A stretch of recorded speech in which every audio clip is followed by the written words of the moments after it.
आप वो रूल्स बताएं जो कि लेजिस्लेशन के हवाले से इस्तेमाल होते हैं जब आपने कोई ऑफिशियल बिल पेश करना है या नॉन ऑफिशियल बिल पेश करना है, ठीक है। तो इस हवाले से रूल 31 एंड रूल 32 ये इस्तेमाल होता है Punjab government rules of business 1974, इनके बिजनेस के रूल्स हैं 1974 के, उसमें से ये क्वेश्चन आया। सबसे पहले करना है, ठीक है। मैंने आपको डायग्राम भी भेजी थी। इसमें सबसे पहले ये बताया गया कि जो कंसर्न डिपार्टमेंट है जिसको ये काम ऑथराइज किया जाएगा, अब उसने इस बात का फैसला करना है कि जो आपने प्रपोज बिल पेश करना है उसके क्या कंटेंट्स होंगे, ठीक है।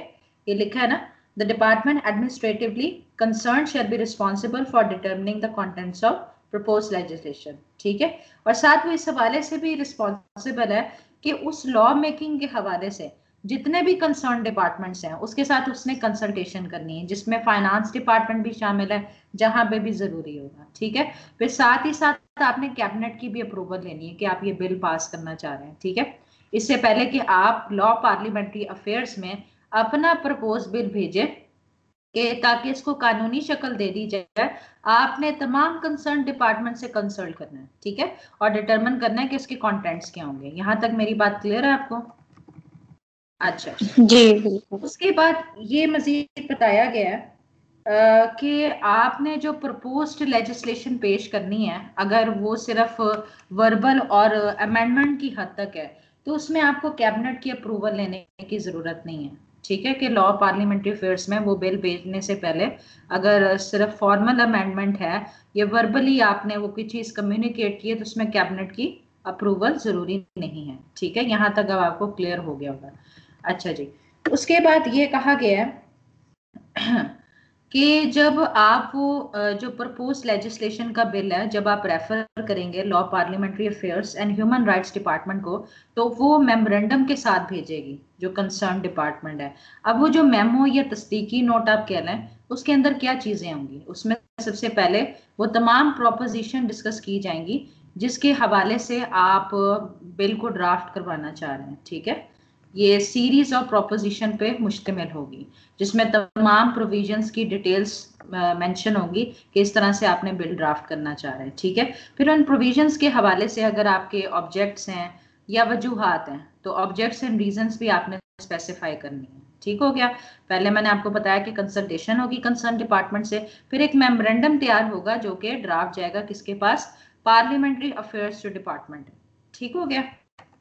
अच्छा, उसके बाद ये कि जब आप वो प्रपोजल है लेजिस्लेशन का लॉ पार्लियामेंट्री अफेयर्स या ह्यूमन राइट्स डिपार्टमेंट को जब आप रेफर करेंगे तो उसको कानूनी शक्ल देने के अलावा कुछ रिस्पॉन्सिबिलिटीज हैं जो पार्लियामेंट्री अफेयर्स कंप्लीट करेंगी। सबसे पहली बात ये कि जो कंसर्न डिपार्टमेंट्स हैं लॉ मेकिंग के हवाले से वो उन्हें एडवाइस करेगी कि किस तरह से आपने लीगल रिक्वायरमेंट्स के साथ इसकी कंप्लायंस करनी है जब आपने बिल को प्रेजेंट करना है असेंबली में। असेंबली में प्रेजेंट होने से पहले तमाम रिक्वायरमेंट्स का फुलफिल होना जरूरी है, ठीक है।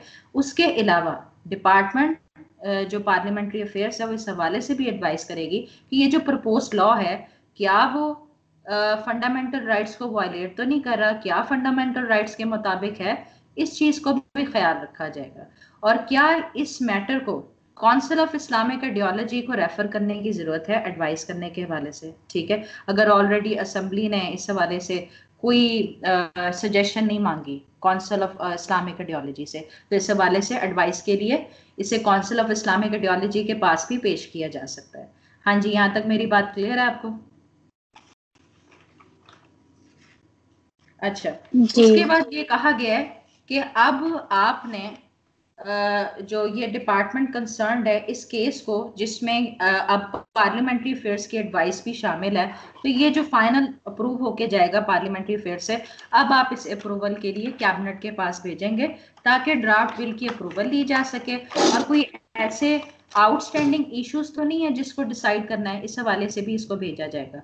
अब इसमें आपको क्या ऑर्डर्स दिए जाएंगे कैबिनेट की तरफ से, आपको ये इशू किया जा सकता है कि असेंबली या तो फौरी तौर पर उसको कंसिडर करे या कोई फ्यूचर डेट स्पेसिफाई कर दी जाएगी जिस दिन वो कंसिडर किया जाएगा ड्राफ्ट, ठीक है। या फिर वो जो मैटर है वो सिलेक्ट कमेटी को भी रेफर किया जा सकता है, ये किसी भी स्पेसिफाइड कमेटी को, या फिर उसको सर्कुलेट किया जा सकता है ताकि पब्लिक ओपिनियन भी ली जा सके। तो ये ऑर्डर्स उस पर हो सकते हैं, ठीक है।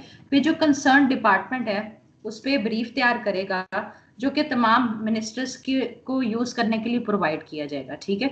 अब उसमें कैबिनेट की डायरेक्शंस भी होंगी जिसमें गाइडलाइन बताई जाएगी कि कौन सी लाइन ऑफ एक्शन को आपने अडॉप्ट करना है बिल के हवाले से, ठीक है। फिर वो जो एक ब्रीफ तैयार होगा डिपार्टमेंट कंसर्न की तरफ से, वो लॉ पार्लियामेंट्री अफेयर्स को फॉरवर्ड कर दिया जाएगा चीफ मिनिस्टर के थ्रू, ठीक है, कि अब ये ड्राफ्ट जो है लेजिस्लेशन के लिए आपने प्रोवाइड करना है, ठीक है। उसके अलावा लॉ पार्लियामेंट्री अफेयर्स जो डिपार्टमेंट है वो इस बिल को जो कि अब ड्राफ्ट होने के लिए आपने प्रपोज किया है उससे अब आप उनका जो बिजनेस स्केड्यूल है असेंबली का उसमें आप इंक्लूड करेंगे। फिर उसको बिल को पार्लियामेंट के सामने मामला रखा जाएगा। वो मिनिस्टर के थ्रू भी हो सकता है, वो पार्लियामेंट्री सेक्रेटरी के थ्रू भी हो सकता है। फिर उसके बाद उसे असेंबली सेक्रेटरीट ऑफिशियल गजट में पब्लिश कर देगी, ठीक है। अगर कोई अर्जेंसी मैटर रिलेटेड कोई बिल है तो फिर ये होता है कि इससे पहले कि उसको क्या कहते हैं पास किया जाए तो रिक्वेस्ट की जा सकती है असेंबली सेक्रेटरीट को कि इसको पब्लिश कर दिया जाए इसके इंट्रोडक्शन से पहले, ठीक है। अच्छा, जो बिल पास हुआ है, अगर कोई बिल पास हुआ है असेंबली की तरफ से, वो गवर्नर ने उसे रिटर्न कर दिया असेंबली को ताकि उसको दोबारा रिकंसिडर किया जाए, तो उसमें फिर ये होगा कि दोबारा से वो जो मामला है ना जो रिकंसिडरेशन के लिए आपने दोबारा से रिटर्न किया वो कैबिनेट के सामने रखा जाएगा। फिर जो भी फर्दर स्टेप्स लेने हैं उस पर, तो वो रूल्स ऑफ प्रोसीजर जो रूल्स हैं प्रोसीजर के प्रोविंशियल असेंबली ऑफ पंजाब 1973 वो अडॉप्ट किए जाएंगे ताकि फर्दर स्टेप लिए जा सकें, ठीक है। उसके अलावा अमेंडमेंट का जो तरीकाकार है वो सेम ऑफिशियल बिल्स के लिए रहेगा। यहां तक मेरी बात आपको क्लियर है? कोई सवाल आपका? नहीं, यहाँ तक क्लियर है सारा। अच्छा ठीक है, मतलब रिपीट करने की तो जरूरत नहीं है ना, रूल 31 नहीं क्लियर हो नहीं गया। नहीं अच्छा जी। जी। उसके बाद अब हम नॉन ऑफिशियल बिल्स और अमेंडमेंट्स की बात करते हैं। तो जब नोटिफाई किया जाता है, एक मिनट सॉरी ये हिल गया।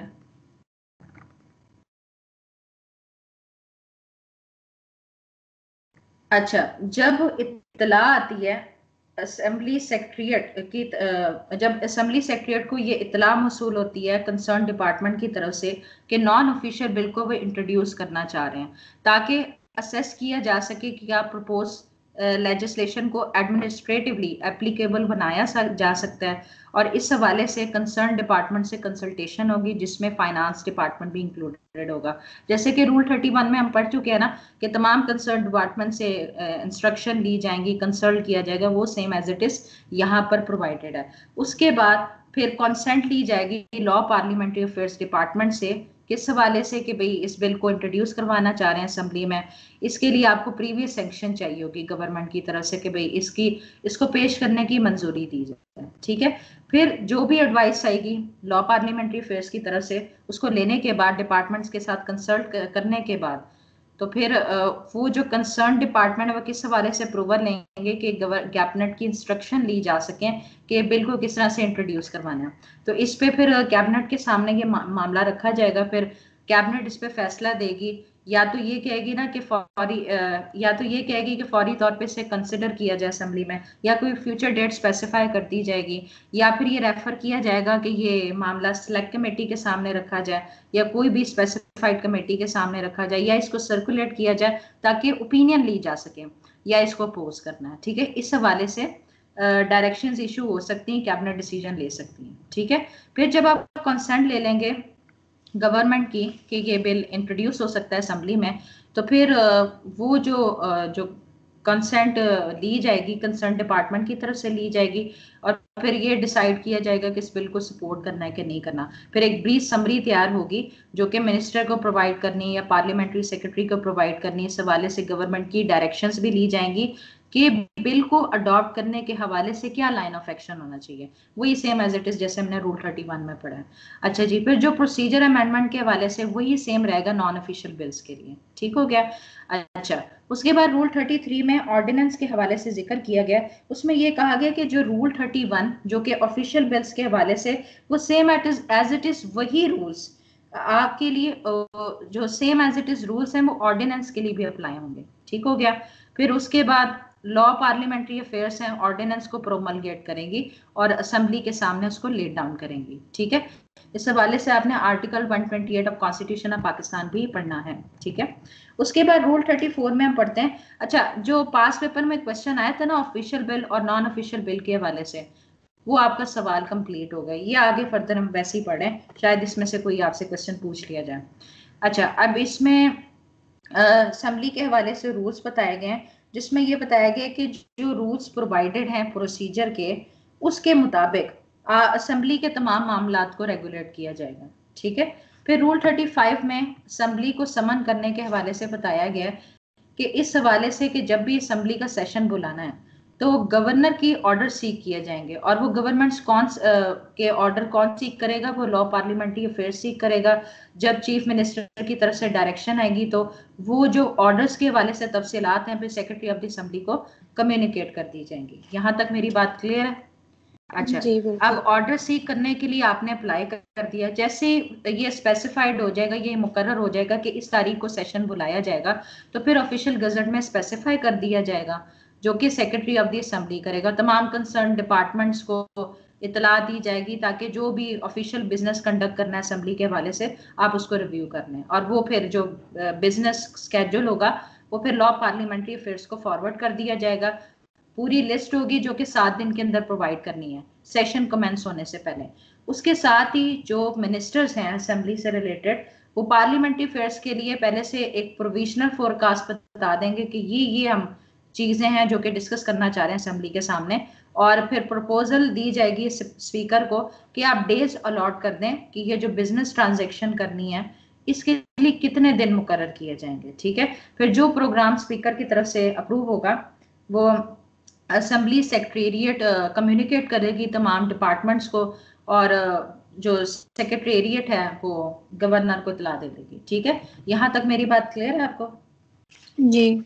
अच्छा जी, उसके बाद रूल 36 में ये बताया गया कि जब प्रोरोगेशन का मतलब ये होता है इख्तिताम करना, मतलब जब कहना चाहिए चाह रहे हैं कि असेंबली को जब आप इख्तिताम करना चाह रहे हैं तो ऑलरेडी पहले क्या होगा कि जब गवर्नर की तरफ से असेंबली बुलाई जाएगी तो एक अप्रोप्रिएट स्टेज जब होगी तो डेट भी स्पेसिफाई कर दी जाएगी कि कब इस असेंबली की सेशन का इख्तिताम होगा, ठीक हो गया।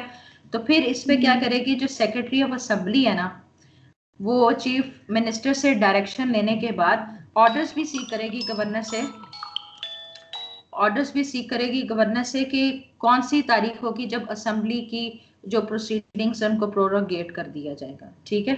उसके बाद वो ऑफिशियल गैजेट में स्पेसिफाई कर दी जाएगी तारीखें, कौन सी तारीख को असेंबली अपनी प्रोसीडिंग को प्रोरोगेट कर देगी। हाँ जी, यहाँ तक मेरी बात क्लियर है आपको? जी बिल्कुल। अच्छा, अच्छा, ये उसके जो बाद रूल असेंबली 37 में, हाँ बोले। जी जी। ये जो असेंबली प्रोविजनल असेंबलीज की है ना, ये सारी हाँ प्रोसीडिंग जी, जो हो रही जी है। ये पंजाब के रेफरेंस से पढ़ रहे हैं। ठीक है, मैं असेंबली के वो नेशनल असेंबली का तो नहीं होगा ना इस पे?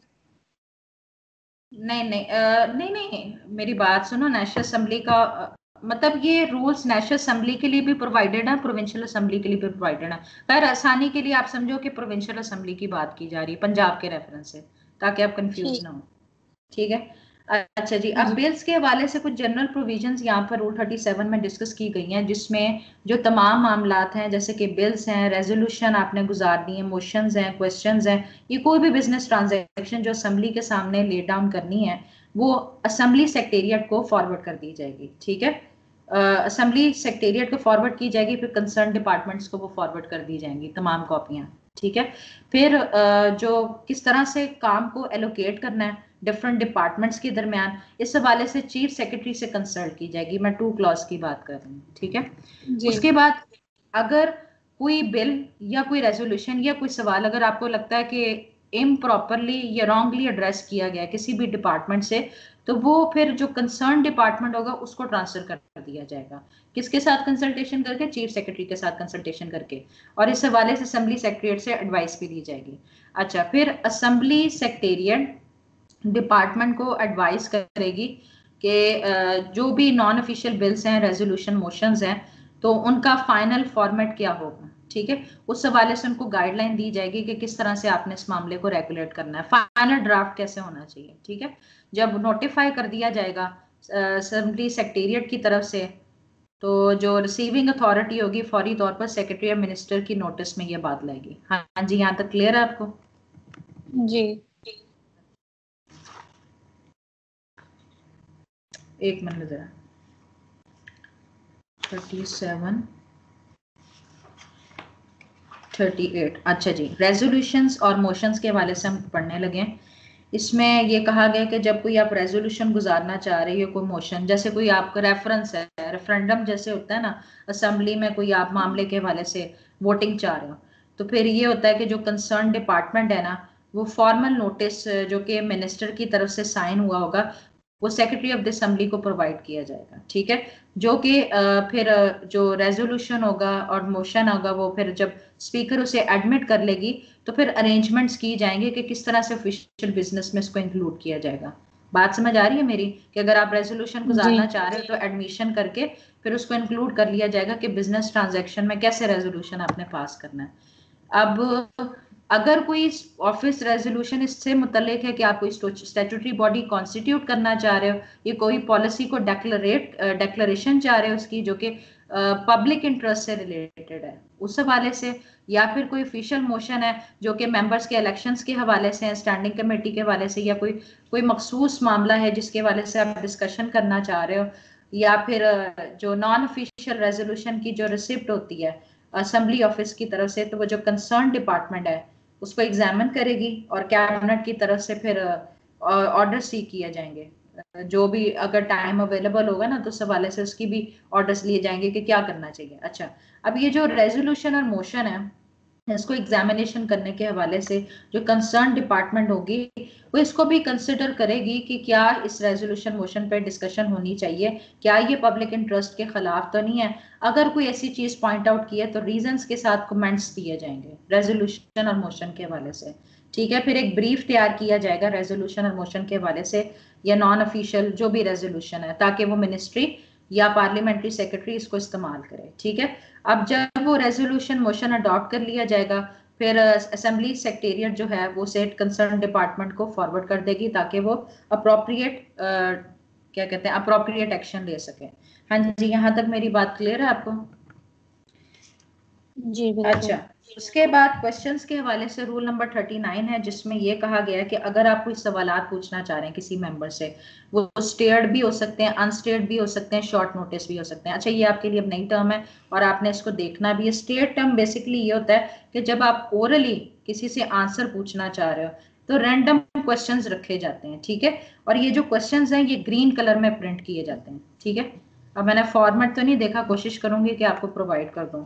और जो अनस्टेट होते हैं ना सवालात, वो रिटन फॉर्म में होते हैं, नॉर्मली वाइट पेपर पे होते हैं, 250 क्वेश्चन समथिंग इतने होते हैं। ठीक है, तो इस तरह के अगर आप सवालात मेंबर से पूछना चाह रहे हैं तो उसके लिए पहले जो कंसर्न डिपार्टमेंट है एक ड्राफ्ट बनाती है कि जब जवाब पूछने हैं तो वो किस तरह से उसका रिप्लाई का ड्राफ्ट होना चाहिए। ठीक है, तो वो मिनिस्टर से फिर अप्रूवल लिया जाएगा, फिर उसकी कॉपीज फॉरवर्ड कर दी जाएंगी असेंबली सेक्रेटेरिएट को, इससे पहले कि जब वो सवाल पूछने। ठीक है, अगर मामला स्टेट क्वेश्चन से रिलेटेड होगा तो उसका भी ब्रीफ तैयार कर लिया जाएगा डिपार्टमेंट कंसर्न की तरफ से कि ये सप्लीमेंट्री क्वेश्चंस पूछे जा सकते हैं। हाँ जी, समझ आइए वन क्लॉज की आपको?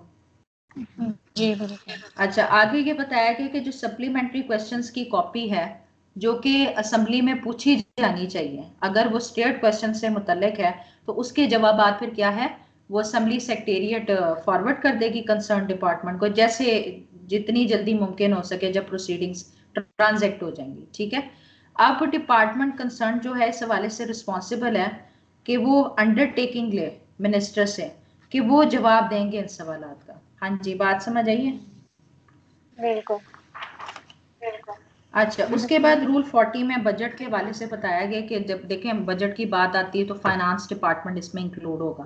वो अपनी प्रपोजल देगा कि वो इस तारीख को प्रेजेंट करना चाह रहे हैं एनुअल बजट में, ये जो भी प्रपोजल है फाइनेंस के हवाले से, तो वो जो प्रपोजल है वो सेक्रेटरी ऑफ द असेंबली को प्रेजेंट करने के लिए प्रपोजल फॉरवर्ड किया जाएगा। ठीक है, फिर इस हवाले से गवर्नर के ऑर्डर्स ऑब्टेन किए जाएंगे सेक्रेटरी ऑफ द असेंबली की तरफ से। ठीक है, चीफ सेक्रेटरी के जरिए। फिर जब ऑर्डर्स के हवाले से रिसिप्ट इशू होगा कि रिसीविंग हो गई है तो फिर ऑफिशियल गजट में इसको नोटिफाई कर दिया जाएगा, जो कि असेंबली का सेक्रेटरी करेगा।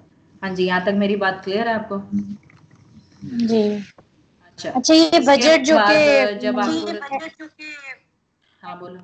एनुअल बजट पेश किया जाता है उसकी। हाँ, एनुअल बजट में अगर आप कोई प्रपोजल देना चाह रहे हैं तो जाहिर बात है वो पहले प्रपोज्ड जो प्रपोजल है अप्रूव्ड होगा तो आप उसको प्रेजेंट करोगे ना, तो उसके लिए भी आपको पहले गवर्नर से वो ऑर्डर्स लेने पड़ेंगे, ठीक है? फिर उसके बाद ऑफिशियल गजट में नोटिफाई होगा कि पहले उसको सुना जाए, ठीक है? अच्छा, और अगर उसमें जैसे कि प्रपोज किया गया है कि आप डिमांड्स में कटौती करना चाह रहे हैं कि कम कर दिए जाएं फंड्स की ग्रांट के हवाले से, जो कंसर्न डिपार्टमेंट इस हवाले से इसको कंसिडर करेगी मामले को, ये फर्दर पॉइंट्स अगर रेज किए गए हैं उसको कंसिडर करेगी, तो वो फिर मिनिस्टर के यूज के लिए ब्रीफ तैयार किया जाएगा। हाँ जी, यहाँ तक क्लियर है? जी।